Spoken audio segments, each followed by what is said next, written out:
kasing karton. Gusto mo taka ko yung gilid? Para makita natin yung sino yung karton. Tapakan mo yung sa'yo, Brad. Oh, sige. Ano mo? Alam mo, tinuturuan ka lang natin. Oh, sige, sa'yo nga di mo magawa eh. Kasi hindi niya magawa kasi masisira ka agad. Madamit mong sabat. Diba? Tinuturuan ka lang. Kaya sinasabi ko itong matibay, Brad. Kaya ganyan ginagawa ko yung mga bagay na yun. Eh sa inyo hindi mo patunayan eh. Patunayan mo. Ma'am, paano kayo bibili, ma'am? Hindi niya mapatunayan na matibay niya, ma'am, sa inyo. Ay, paano kaya yun? Hindi nga matibay, kasi hindi mo patunayan, Brad eh.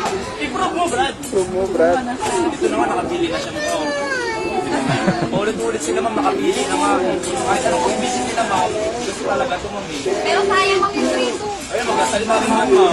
Sayang po talaga yung rito. Ang pera ma'am, hindi po basta-basta nakukuha yan.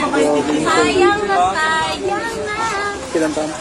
Sayang po Hindi rito kasi ma'am. ma'am, dahil sa mga tao din nakakabili ma'am. Nakabili na yung bata, doon pa ma'am. Sa iba din sa inyo ba? Gusto niyo ba? Para makapili siya. Inutulan niya siya.